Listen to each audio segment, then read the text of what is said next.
इथं शिरा आहे, त्याच्यानंतर इथं वांगे भाजी आहे, मस्त अशी चमचमीत वांगे भाजी.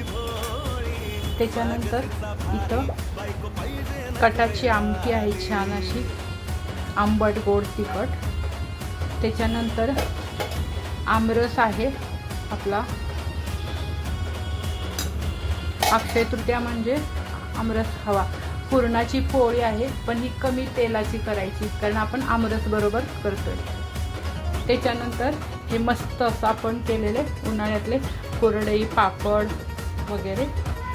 इथं झालं आपलं हे अक्षय तृतीयाचं छान असं पुरणपोळीचं ताट.